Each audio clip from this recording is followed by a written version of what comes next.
Buen día, nosotros somos el equipo 1 y el día de hoy vamos a exponerles el tema de genomas nucleares y extranucleares en los organismos eucariontes superiores, esperando este sea de fácil comprensión. Como sabemos, los organismos eucariontes superiores se caracterizan por tener una compleja estructura, principalmente a nivel celular. Esto por la presencia de organismos especializados. Es por ello que su genoma no solamente se limita a estar dentro de un núcleo bien definido, sino que también se encuentra en ciertos organelos como lo son las mitocondrias y los cloroplastos, en los que estos tienen un pequeño genoma que es propio.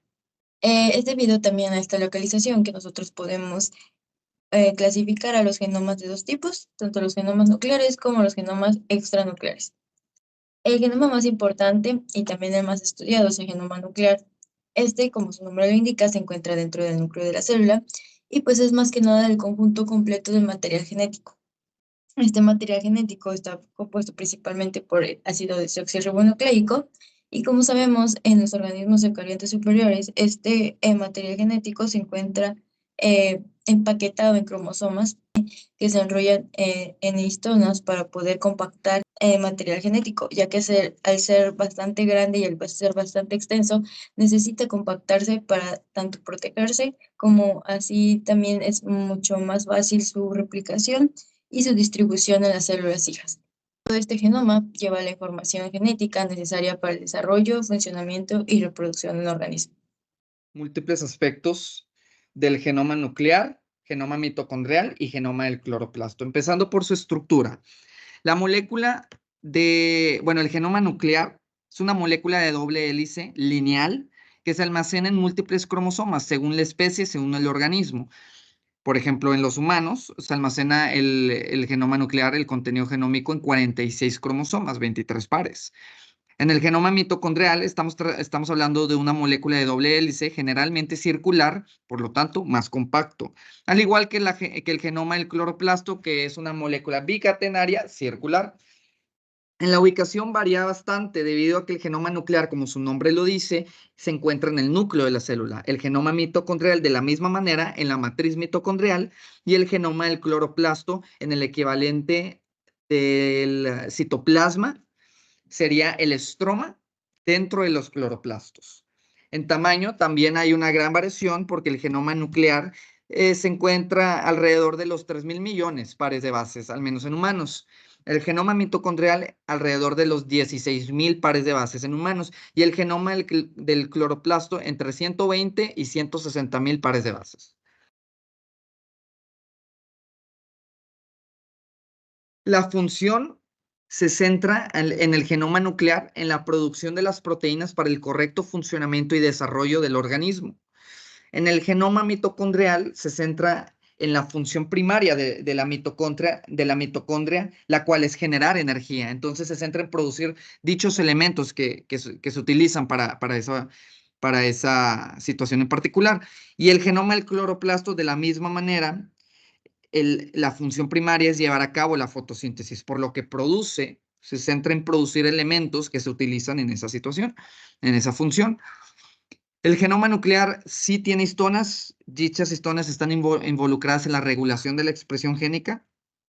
En el genoma mitocondrial y en el genoma del cloroplasto no hay presencia de histonas. En cuestión de intrones, el genoma nuclear sí tiene intrones, como también UTRs. El genoma mitocondrial no hay presencia de regiones no codificantes y el genoma del cloroplasto sí tiene intrones, como también algo que se les llama espaciadores intergénicos, que se refiere a las regiones entre un gen y otro. Ahora, los mecanismos de replicación en el genoma nuclear involucran múltiples DNA polimerasas especializadas, como la épsilon o la alfa. Incluso la alfa está involucrada como primasa, produce los primers, y también tienen otras dos DNA polimerasas, epsilon y gamma, que son las responsables de llevar a cabo la elongación, una en la hebra líder y la otra en la hebra rezagada. También está involucrado un complejo de preiniciación y un complejo de la helicasa, que es denominada como el complejo CMG por CDC45, HINS y MCM2O7. En el genoma mitocondrial cuenta con una DNA pol propia y como también su propia helicasa Twinkle y proteínas que se unen a los nucleótidos libres, que se les denomina single-stranded binding proteins, pero especializadas en el genoma mitocondrial. De la misma manera, el genoma nuclear también tiene las single-stranded binding proteins. El genoma del cloroplasto es, bueno, en el genoma mitocondrial, me faltó decir que dicho genoma muta más que el DNA genómico. Sin embargo, cuando se replica, tiene mayor fidelidad, tardando hasta 1 hora para completar el proceso. El proceso de replicación sucede en forma de D-loop, a diferencia del nuclear, que sucede de forma lineal. Ahora sí, en el genoma del cloroplasto, el investigador Dr. Bernardo Pollack busca introducir un ADN sintético en los cloroplastos y que éste sea capaz de replicarse sin necesidad de integrarse en su genoma. Por lo tanto, continúa una ardua investigación sobre los mecanismos de replicación en dicho organelo, informando que dicho tema sigue siendo un enigma. Por otro lado, el investigador Antolín Peralta Castro sugiere en su tesis de investigación que elementos del replizoma del genoma del cloroplasto son similares con el del bacteriófago T4. Esto partiendo de que los organelos son productos de eventos de endosimbiontes bacterianos tempranos. Por lo mismo, en su investigación se refleja que análisis filogenéticos muestran que los genes responsables de la transcripción y replicación de organelos, como en este caso en particular el cloroplasto, comparte un origen filogenético con la maquinaria de replicación del bacteriófago T4.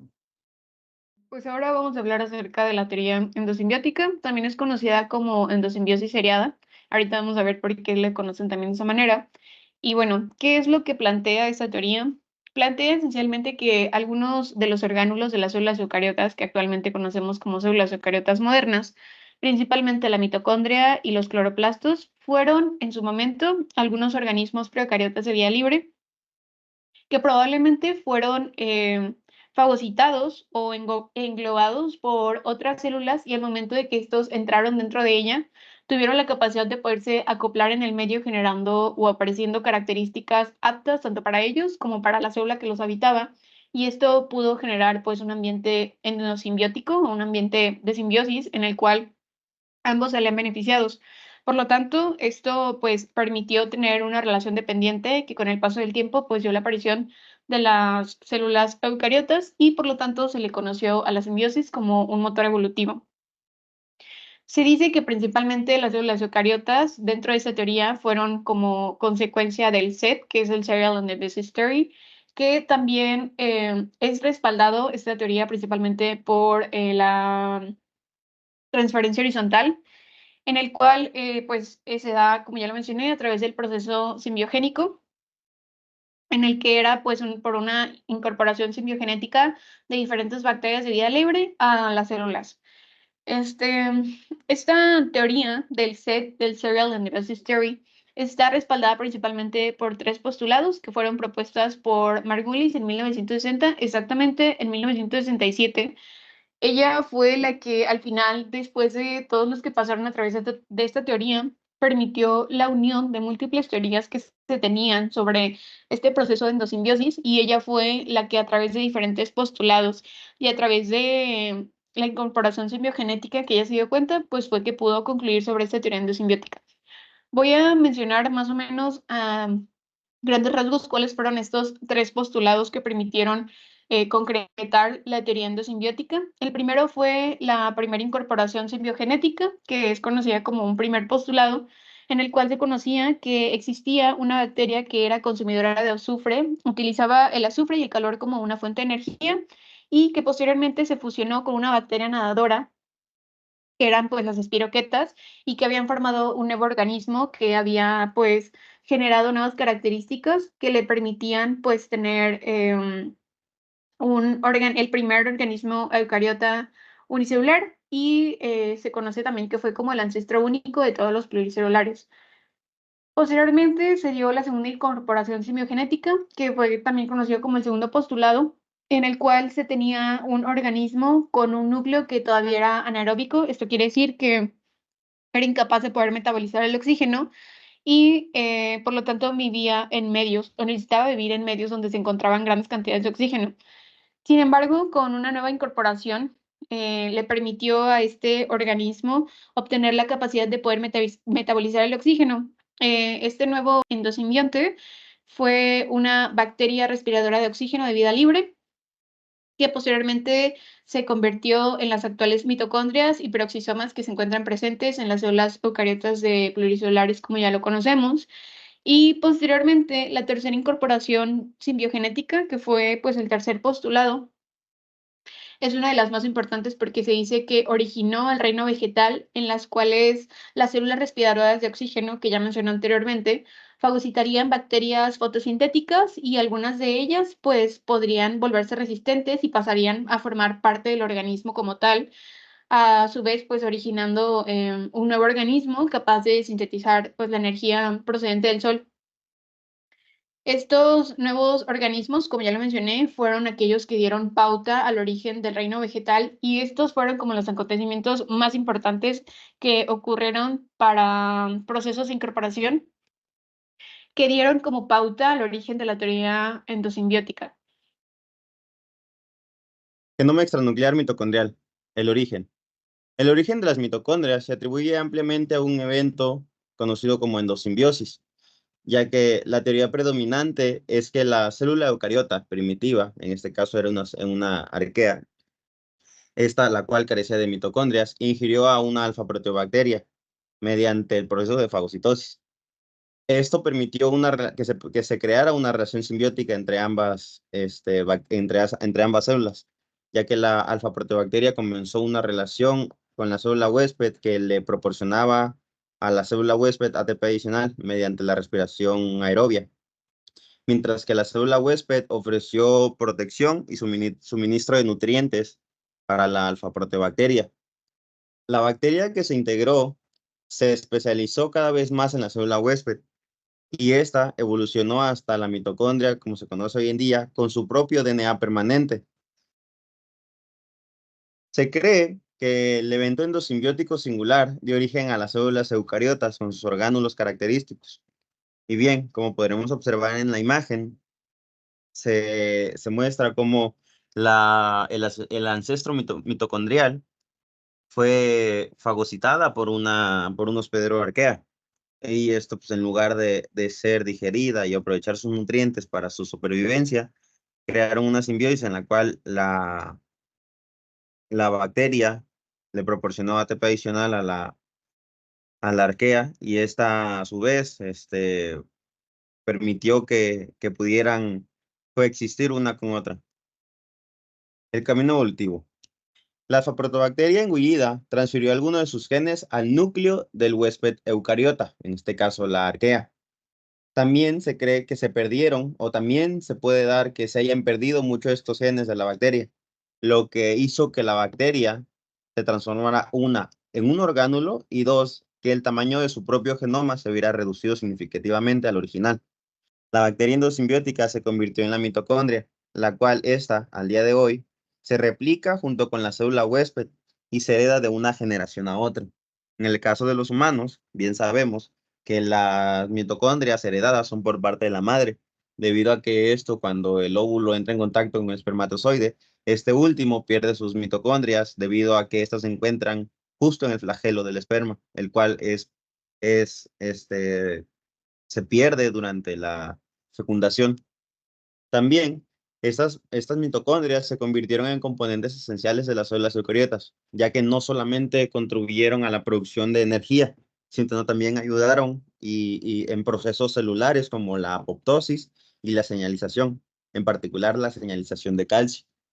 En organismos multicelulares como los humanos o en general los animales y plantas, evolucionaron para satisfacer demandas energéticas, no solo energéticas, sino también funcionales específicas de diferentes tipos de células y tejidos. Desarrollaron mecanismos complejos para controlar la división mitocondrial, su distribución en las células hijas y la regulación de su función en la respuesta a señales celulares. La evolución fue un evento que permitió que se formaran diversas formas de vida, ya que esto permitió el surgimiento de una gran diversidad de formas de vida como plantas, hongos, animales y protistas. Y bien, siguiendo ahora con el tema del genoma extracelular cloroplástico, tenemos que, bueno, en el origen, pues todos los organismos eucariotas poseen mitocondrias, ya sea plantas, animales, etcétera, o formas modificadas de las mismas mitocondrias, como hidrogenosomas y mitosomas en algunos organismos. La aparición de los cloroplastos en el linaje eucariota sucedería después, cuando las primeras células eucariotas heterótrofas, estas que ya poseían mitocondria, fagocitara y asimilara como endosimiento a una bacteria autótrofa, a una procariota autótrofa, en este caso una cianobacteria. Y este proceso concreto da origen posterior a los cloroplastos. Y esto sucedió, se le llama endosimbiosis primaria, y sucedió aproximadamente unos 500 millones de años después del primer endosimbionte que fue esa célula heterótrofa. Posteriormente, una vez que pasó esta endosimbiosis primaria, se dio origen a los tres grandes linajes, a los tres iniciales grandes linajes de este nuevo tipo de organismos, los cuales tenían ya cloroplastos. Estos linajes eran las glaucofitas, rodofitas y clorofitas. Las primeras en aparecer, las glaucofitas, poseían en su genoma cloroplástico todavía los genes necesarios para codificar la pared de peptidoglicano, por lo cual los cloroplastos de estas poseían todavía esta capa externa característica de las bacterias. Y además, en su genoma pues, poseían los genes para codificar picobilisomas, los cuales los utilizaban para la absorción de luz y llevar a cabo la fotosíntesis. Después de las glauco vienen las rodofitas, que aparecen y se diferencian de las anteriores debido a que en su genoma perdieron la capacidad de sintetizar el peptidoglicano, por lo cual ya no poseían esta pared externa. Sin embargo, sí que seguían poseyendo picobilisomas. Por último, aparecieron las clorofitas, las más evolucionadas y divergentes, y estas se diferenciaban de las otras dos anteriores debido a que, primero, sus genomas habían perdido la capacidad para sintetizar el peptidoglicano y además habían perdido la capacidad de sintetizar los picobilisomas. Ahora sintetizaban clorofila B, A y B, para la captura y asimilación de la energía solar para llevar a cabo la fotosíntesis. Después, surgió una diversificación de estos linajes, ya que, bueno, debido a que durante los primeros los primeros milenios, millones de años, los endosimbiontes iban perdiendo sus genes, los que no les eran funcionales, puesto que ya dependían del huésped, pues eran eliminados, y los que sí eran estrictamente necesarios para el endosimbionte se iban transfiriendo lentamente al genoma del huésped. Entonces, esto dio origen a una diversificación algo diversa, debido a que, pues bueno, no todos los linajes, ni todos los organismos transferían y perdían los mismos genes. Sin embargo, no se queda hasta aquí, sino que sucedería después una endosimbiosis secundaria, en la cual estos organismos ya endosimbiontes consumían a otros organismos también endosimbiontes. Entonces, ahora combinaban varios endosimbiontes en un solo organismo. Y esto da origen a una transferencia y asimilación de genes diferente, muy diferente, y esto dio origen a una gran variedad de organismos. De este modo, se dio origen a una gran diversidad de organismos. La mayoría de hoy en día nacen de ese evento de endosimbiosis secundaria. Y, por ejemplo, esta diversificación le dio más bien a los organismos a lo largo del tiempo nuevas características que los diferenciaban del resto, e inclusive llegaba a tal punto que en algunos casos, pues la propia diversificación de esta manera dio origen a que algunos organismos perdían la propia capacidad de realizar la fotosíntesis, como es el ejemplo del parásito Plasmodium, el cual es causante de la malaria. Este parásito posee cloroplastos, sin embargo, sus cloroplastos no poseen los genes necesarios para realizar la fotosíntesis, debido a la evolución y a la divergencia de este linaje. Ahora bien, hay diferentes tipos debido a toda esta gran evolución de los genomas cloroplásticos a lo largo del tiempo. Han habido y existen actualmente muchos tipos, ¿verdad? Como los podemos ver aquí en la imagen. Hay organismos que solo tienen cierto tipo de cloroplastos, hay organismos que los poseen todos o algunos, unos pocos, depende del organismo y depende de su linaje, el cómo fue evolucionando. Primeramente tenemos a los proplástidos. Estos proplástidos son los más básicos, tienen una estructura cloroplástica mínima, su genoma es muy reducido, muy pocos genes, por lo cual son muy pequeños en tamaño y son incoloros, no producen clorofila. Los cloroplastos, en cambio, son los plásticos más evolucionados, más avanzados, más divergentes, con un genoma más grande, con más cantidad de genes, bien definido, y posee la capacidad de realizar la fotosíntesis y de llevar a cabo diferentes tareas necesarias para el cloroplasto divididas en compartimentos específicos dentro del cloroplasto. Los citoplastos, por otro lado, se encuentran en plántulas o en organismos que crecen bajo tierra, en condiciones de escasa o nula luz, debido a que estos cloroplastos no pueden llevar a cabo las fases lumínicas de la fotosíntesis, solo las oscuras. Entonces, estos cloroplastos son muy encontrados en ese tipo de organismos. Por otro lado, los leucoplastos son aquellos que han perdido la capacidad de realizar la fotosíntesis, ya que sus genomas perdieron esos genes y se caracterizan por un color blanco y se dividen en varios tipos. Por ejemplo, los amiloplastos es un tipo de leucoplastos que perdió la capacidad de hacer la fotosíntesis, pero su genoma adquirió los genes para poder albergar almidón, azúcares y algunos lipopolisacáridos en su interior, entonces ahora sirve de almacenaje. Los oleoplastos igual perdieron la capacidad de llevar la fotosíntesis, pero sus genomas adquirieron los genes y la nueva capacidad de albergar lípidos y terpenoides dentro de ellos y también de biosintetizar estos compuestos. Por otro lado, los proteinoplastos perdieron la capacidad también de realizar la fotosíntesis, pero adquirieron la de albergar proteínas. Entonces, esto es de almacenaje para nutriente, igual que los pasados. Por otro lado, los cromoplastos son un tipo de plástidos que se diferencian un poco debido a que pueden albergar una gran cantidad de colorantes, no solo clorofila A y B. Estos colorantes les sirven mucho en la absorción lumínica para la fotosíntesis, y estos resultan en una gran amalgama de colores. Dependiendo del organismo que lo posea, va a tener un color específico debido a los carotenoides que posea ese cromoplasto. Suelen encontrarse, por ejemplo, en algunos órganos reproductivos de plantas superiores, algas rojas y demás tipos de organismos.